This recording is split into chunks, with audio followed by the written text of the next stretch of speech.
California के Los Angeles में फैली आग को बुझाने का हर प्रयास जारी है। जंगल से शहर में फैली आग ने हजारों घरों को जलाकर राख कर दिया है। लॉस एंजलिस में धधकती आग को बुझाने के लिए हजारों की संख्या में फायर फाइटर्स मौजूद हैं। इसी बीच अमेरिका ने एक बड़ा फैसला लिया है। दरअसल अमेरिका ने अब लॉस एंजलिस में लगी आग बुझाने के लिए कैलिफोर्निया के जंगलों में बंद 1000 से अधिक कैदियों को फ्रंट लाइन पर तैनात किया है।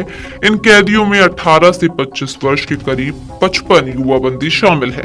बता दें कि अमेरिका में कैदियों को मुख्य धारा में लाने के लिए कैदी फायर फाइटर प्रोग्राम चलाया जाता है।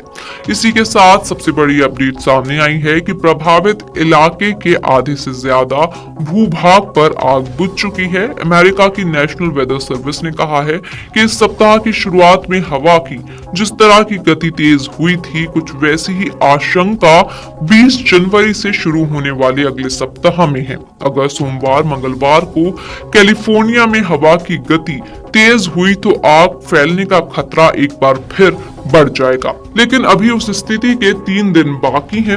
इस अवधि में ईटन में आग बुझाई जा सकती है और पैलिसेड्स में आग फैलने के खतरे कम किए जा सकते हैं। ईटन और पैलिसेड्स की आग के बीच 10,000 से अधिक इमारतें जल गई हैं।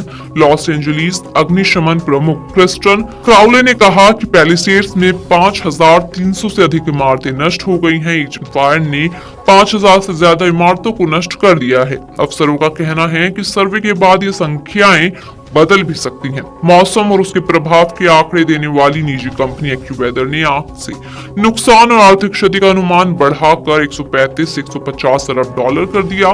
पहले कंपनी ने 57 बिलियन डॉलर का नुकसान होने का अनुमान लगाया था। जहां एक तरफ आग का तांडव जारी है, इसी बीच कैदियों के लिए ये आपदा में अवसर साबित हुई है। यहाँ पर आग बुझाने में लगे कैदियों को काबिलियत के आधार पर प्रतिदिन $5.80 से $10.24 तक भुगतान किया जा रहा है। वहीं इमरजेंसी में नियुक्त होने की स्थिति में ये कैदी प्रति घंटे $1 भी कमा सकते हैं। तैनात कैदियों में अधिकांश को मदद करने के लिए 2 के बदले क्रेडिट दिया जा रहा है। इसका सीधा मतलब है कि हर एक दिन आग बुझाने के लिए इमरजेंसी सेवा में काम करने के बदले सजा में 2 अतिरिक्त दिन की छूट मिल सकेगी। साथ ही साल 2019 में कैलिफोर्निया गवर्नर गेविन ने एक कानून पास किया था। इस कानून का उद्देश्य है कि कैदियों की सजा पूरी होने के बाद उनको नौकरी मिल सके। हालांकि ध्यान देने वाली बात यह है कि इस प्रोग्राम में कुछ सीमाएं भी हैं। इस कानून की कई बार आलोचना भी होती रही है। कानून होने के बाद भी कई बार कैदियों को छूटने के बाद स्थायी नौकरी मिलने में परेशानियां आती हैं। अमेरिका के लॉस एंजलिस शहर में लगी आग 11वें दिन भी बेकाबू है। कई इलाके अभी भी जल रहे हैं। उनके नजदीक रहने वालों को घर छोड़ने के लिए कहा गया है। इस बीच आग से मरने वालों की संख्या बढ़कर 27 हो गई है, जबकि दर्जनों लोग झुलसे हुए हैं। अभी तक 12,300 से ज्यादा भवन जलकर राख में तब्दील हो गए हैं। $150 अरब से ज्यादा के नुकसान का अंदेशा लगाया जा रहा है।